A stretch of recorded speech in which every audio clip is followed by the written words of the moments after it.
Hey, Brian Rivera here again with another Perfect Portrait Poses Masterclass. This was going to be live, but I'm going to put it on video right now, and it's going to be on YouTube. So I figured it'd be easier for so I can have it reused, or I can always send it to someone. And if you missed it, you can always look up the link on YouTube. I have my lovely model Zakia with me today, and she's going to help me with a couple of things. First of all, I'm going to go over the use of a reflector. Ta-da. Now the reflector is a piece of equipment that it's cheaply used. You don't have to have one this big. This one's kind of large, but you can have one that's a lot smaller. But it's good to have when you're on location, especially if you want to add a little extra light into the person's face. So without having like a light box or some kind of flash, it just adds a little bit of extra light. And I want to show you this. Usually the reflectors have several sides. So this one has a gold side, and then it also has a white side.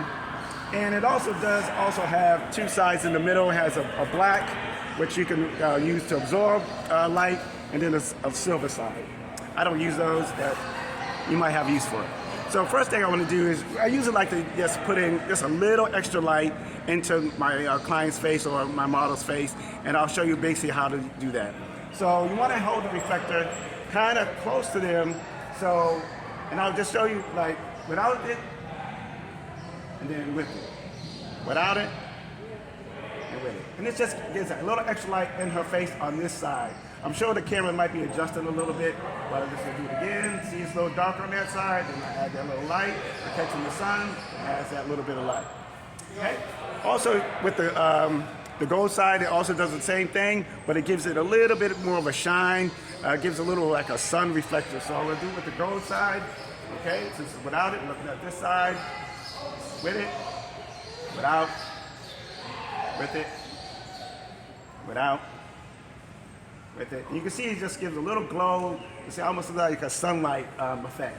And it's just good to use, when you're on location. So you need to add just a little bit more light, or maybe the subject's backlit, and you want light in the face, but you don't want to use, like I said, a softbox, or you don't want to use your on-camera flash. Just gives that nice little soft touch of light. Okay, so I wanted to go over a few poses that I like to do and that you can also do. You can duplicate, you can easily communicate to your model. And there's a few poses that you shouldn't do. I've seen other photographers do them, and it just shouldn't be done. So I'm gonna go over a few of those just so you get an idea of what those are. The first one I call the one-legged pirate. And that's basically where you have the model against the wall, and they lift up one leg. Now, I've seen this pose a number of times, but when you take it from this angle, basically what happens is that it looks like the person has only one leg. You can look straight back and forth, right at them. So this looks like that. So you really want to do is kind of get it from a different angle. So you want to kind of come to the side of the leg and get it from, I'm out of the shot. Get it from the side of the leg so where you can see both legs. Okay? Actually, I'm going to move my camera. Just do it again. So you want to get it from this angle so you can see both legs. And then bring your hand over to your right there. So you also want to be able to see both arms and legs, and that makes it a lot easier, a lot better portrait. The other pose that I want to do, I'm going to bring the camera back over here.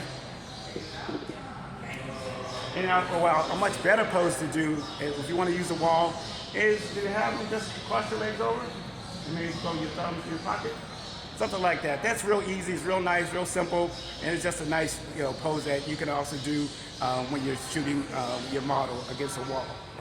Okay, another pose that I want to say that you shouldn't do, or if you're using the wall, is what I call the Spider-Man. I'm moving my camera, pardon me.